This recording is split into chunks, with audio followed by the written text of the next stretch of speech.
We live in a world, y'all, that people have been convinced that you're not just buying a car, like you're buying a status. Everybody's walking around with a big hat, but no cattle. All sizzle, no steak. Big dog, no bark. Hello, guys. Welcome back to the channel. If it's your first time here, my name is MJ. In this channel, we discuss financial literacy, avoiding debt, and how to make better financial decisions through the lenses of other people's experiences. Make sure to like, comment, and subscribe. Today, we're going to be talking about the recklessness of parents not teaching their kids financial literacy, helping them avoid debt traps like car payments and desires that will get them later into a bigger trouble. Kick back, enjoy, and let's get this going. I'm talking to this guy who has a $1,200 car payment who wants to buy a house. And I think his parents really did a disservice to him. They really messed him up. He explains to me that he's thinking about buying a house and can I go over the numbers with him? And I'm like, yeah. And we start discussing his situation. And we talk about his credit, and he explains he has pretty good credit, but he does have this really large car payment. I was like, how much is the payment? He's like, it's $1,200. I'm like, okay.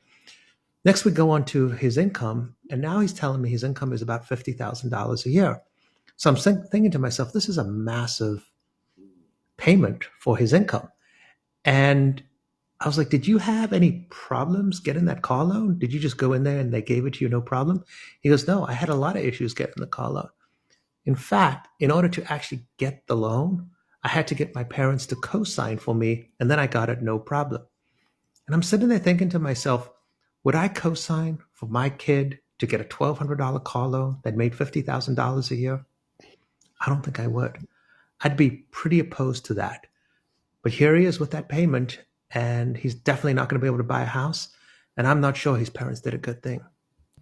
Number one, I will say congratulations to us, to me, right, guys? We hit 1,000 subscribers. I'm so happy. Thank you guys for tuning in and believing in me. I'm trying so hard to be consistent so I can show you guys this recklessness that we deal with every day in American finance. Thank you so much. I really appreciate you. Now we have a new goal. That goal is 5,000 subscribers, right? Share with anyone that's interested in these type of videos, but I want to get straight to this video. I really do believe that parents, honestly, can either make or break your finances, right? There's a lot of people that grow up with this, there's PTSD, but I also believe in PTBD, post-traumatic broke disorder. You know what I'm saying?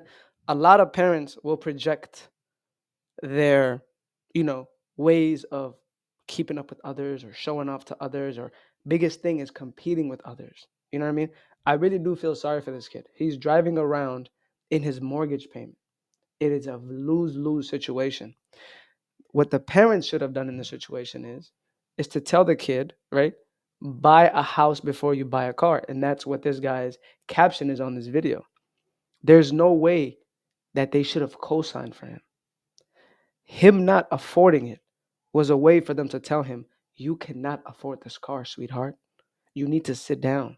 Get you a beater. Get you a car that's a Facebook marketplace. Get you something, son, that you could build wealth in. We can help you fix your credit to buy a house, and then you buy a car. It's always that way. It's never the other way around. You know what I mean? It's pretty sad, man. You know what I mean? That parents don't teach these things. And it's also sad to say that parents are doing the same thing their parents have been doing. So it's a constant cycle of bad decisions, a constant cycle of, no critical thinking. And this kid, I promise you, their parents dug the grave for him already, because he's going to be underwater on that loan, and he's going to get that car repossessed. He's going to have a bad credit score, which later would not get him a house. She applied for the Chevy Corvette online, priced at 35 grand. She has a great credit score. The only issue here is that she has a ton of debt. I went ahead and ran your credit already, and you have a pretty strong credit. You're sitting at a 720. As far for income, it says that you make $6,000 a month. Yes, that's correct. Is this car going to be for you or for somebody else? It's really going to be for my son. The reason why I was asking was because when I ran your credit report, looks like you do have some debt where you owe 30 grand and another one where you owe 45. It looks like there's also a couple credit cards as well that are maxed out. I already submitted a credit application to a couple banks and I got kicked everywhere. If we do the math, You're essentially at a 75% debt to income ratio. We can definitely get you approved, but we're going to need a cosigner or some money down. A cosigner, and then you want money down too? That's not what was discussed when I spoke with someone on the phone earlier. After sending it to the credit Stop union, playing. they're declining it. They're saying that you just have too much debt. Can't you just dismiss the credit cards and not put that on the file? That's not exactly how it works. So the credit union also ran your credit, and basically what I pulled, they're pulling as well. They're seeing that you're also responsible for $4,500 a month. This isn't a credit problem. It's more of just a debt problem, that you just owe too much money, and for the amount of payments that you have, you just don't make enough. I'm not putting a cosigner and I'm not putting any more money down. I've never had to give more money for anything. I'm not going to get a cosigner on a used vehicle. You're a used car dealership. I'm not buying a new car. You don't offer new cars. So can't you just figure it out? In this case, it's just an income problem. Then just say that I make $10,000 a month. This is a graduation gift for my son. If you can do whatever you can, that's fine. But I'm not giving you a cosigner. I'm not giving you any more money down. We can't lie on the credit application. I can't lie to our lenders. That's illegal. I don't want to work. Comment down below what you guys think. Is she reckless? She's buying this for her son, a graduation gift. Your son needs a Camry, needs a Honda Civic. She's so emotionally unregulated. That's number one. Number two is, did you really on camera try to tell this man to commit fraud? Like, and she's a parent? I swear to God, man. Sometimes I'm just so shocked. You have a good credit score, sis, but a credit score only, right, gets you in the room. You're not gonna get to where you think you're gonna get to by just showing a good credit score, sis. She makes $6,000. That's probably like what, 70, 75,000, if I'm taking an educated guess. So you have 72,000 income and you have $75,000 in debt. You cannot afford any kind of car. Your son needs a Schwinn bike. What she's doing, number one, is she's already bad at math. She's already not good at crunching the numbers. She's already telling people to commit fraud. She's just signing her son to fail. There's just no other way. You know what I mean? I don't have to put no money down. I'm not doing this. You just need to get your son a $5,000 car. You're already in debt. I think here, right, is that she wants the car, but she's just trying to put on her son. You know what I'm saying? I don't know what she went through in her life. You know what I'm saying? But hey, all I'm gonna say is, forget the son. Whoever is her intimate partner, good luck. Good luck. These parents are so reckless, y'all. Applied for the 2021 Ford Raptor, priced at 64 grand. He's like 18 years old. Let's give him a call, see what the heck the story is. We got a credit application from you last night on the 21 Ford Raptor. Oh yeah, I forgot I had submitted that. I'm looking at your application here. It looks like you're 18 or about to turn 18. I'm gonna turn 18 next week, and my dad said that he put the first 1,000 down for whichever car I want. If I needed to, I could probably put another 500, but I don't really want to put anything down, just 1,000. You're gonna be turning 18 and you're gonna get a Raptor? Yeah. I didn't see your dad's info on there.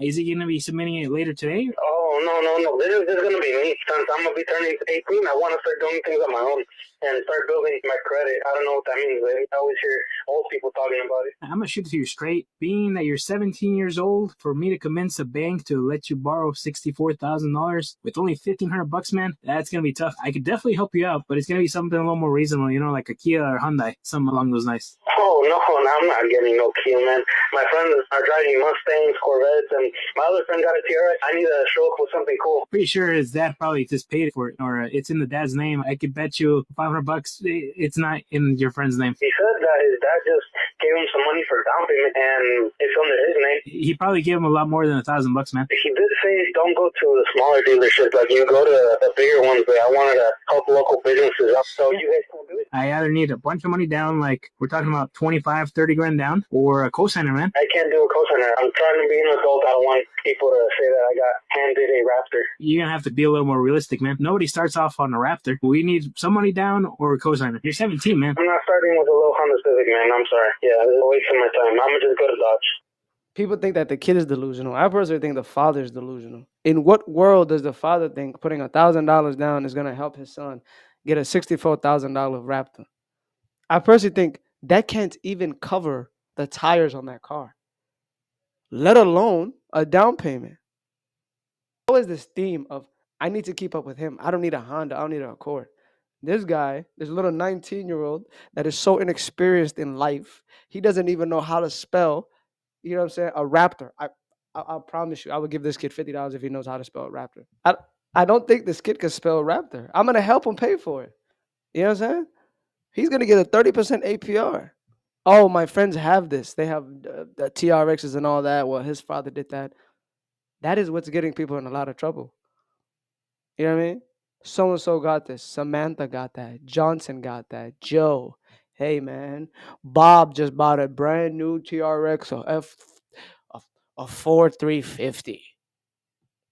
You're not that person. That person is putting on a character. We live in a world, y'all, that people have been convinced that you're not just buying a car, like you're buying a status. Everybody's walking around with a big hat, but no cattle. All sizzle, no steak. Big dog, no bark. Bro, that's the whole world we live in now. Everybody's pulling up in these cars, man. This is the reason why AI is going to destroy the middle class. The poor class is already facing it. You know what I mean? The poor class was winning at one point because you know why? They were getting a lot of government subsidies. But the middle class was taking the biggest L because they make too much to get government subsidies, and they, you know they can't get help when they need help because they make too much. So now the middle class has always relied on credit cards. And this is a great example. Like we're looking at it right now. Credit cards. The middle class believe that having a good credit card is wealth. Since you don't have $75,000 in the last video. After taxes, you're not making that much. A lot of y'all need Schwinn. Schwinn is not sponsoring this video, but they will soon, I promise you, because y'all need it. The father should be teaching this kid or telling him, hey, son, you need to sit down somewhere, be a good sport, and get you a Honda. But again, though, right? I think the father projected that insecurity to his son. Now the son is moving like the father. The father was keeping up with his neighbor. Now it's a constant cycle. You get what I'm saying? Constant cycle of illness. Comment down below if you guys agree with me. Comment down below if you don't. Like, do y'all think a lot of people need bikes? 892 income is going to be very difficult to make it work. You don't have no other proof of income, right? How much would the monthly payment be? I don't have a way to get a monthly payment without the approval, but for the 892, I don't have an approval. You're going to need more income or a cosigner. I don't see why. Because I got another approval, but I don't need a $20-something thousand car. You got approved for a $20,000 car making $892 a month? I would recommend going with that approval. I wouldn't be able to do that. They straightforward. Mathematically, it doesn't even sound like it's a good financial choice. Let's just say, hypothetically, you get an approval at an $892 monthly income. 25% of that is usually what they want to be at. So you're looking at a $225 monthly payment and a $20,000 car with $1,000 down with taxes. Plus your interest and everything, you're probably going to be looking at $360 to $400. Every $1,000 you put down is roughly $20 a month. To bring it down $100, you're looking at basically $5,000 down payment. So if I put $5,000 down, how much would the monthly payment be? If you give me $5,000 down, you got to be looking at like a $14,000 to $15,000 car. I can see about getting it done at that point, but I'm not gonna be able to do no $20,000 car. I recommend getting a cosigner to show more income. I don't want a cosigner. I didn't need one the last time. Yeah, last time's situation might have been different. I appreciate you coming back to us, but I don't think we're gonna be able to help this time. All right, it's okay. You're really nice. I want to make a deal with you. Oh no, it's okay. I'm gonna call. Great customer service. The man literally, this was a school session. This was a learning experience. $1,000 only takes off $20. So you do the math. If you put 5,000 down, like he said, what's that? 100. If you put 20,000 down with that math, what's that? 400. Even $400 in this economy hurts. She makes only $892, I think. She probably is on government subsidy. I'm guessing. Because for you to make that much, why would you want a $20,000 car, bro? Like, why would you want a $20,000 car, y'all? And again, it goes back to what I was saying. The biggest theme of this video is parents' recklessness. That's what I wanted to start with this video. And another educated guess. I might be wrong, and I don't like assuming, but she's probably a parent too. The other video You know what I'm saying? The kid was very like entitled. America has an entitled problem. And the funny thing is they get mad at you for not making much. They get mad at you for not meeting the requirements. And again, these parents are so emotionally unregulated, so financially uneducated, so deluded on reality, bro. And these are the same parents that are raising kids that are telling other people that, I mean, I ain't putting $1,500 down for no car. I don't want to look at a Honda.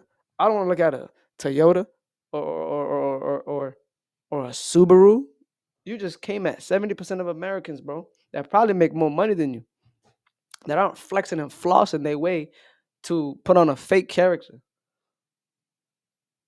Things have to change. We got to do better as a society. You know what I'm saying? And you guys interacting with these videos not only supports the channel, but awakens the masses into making better decisions. You know what I mean? So I'm gonna end the video here. Comment down below what you guys think. Are the parents to blame? You know what I mean? Are we to blame? Are the children to blame? Is there a constant cycle of bad decisions that then never builds a general wealth for a family? You let me know down in the comment section. You know what I'm saying? But again, like I said, make sure to like, comment, and subscribe. Road to 5,000 subscribers. I really do appreciate the time you guys taking to really rock with my channel, to really rock with my comments, to really, you know what I'm saying, to support, honestly. It's been a great week for this channel. And I love you guys. Make sure to like, comment, and subscribe. Be good and do good. I'll see you guys in the next video. Peace.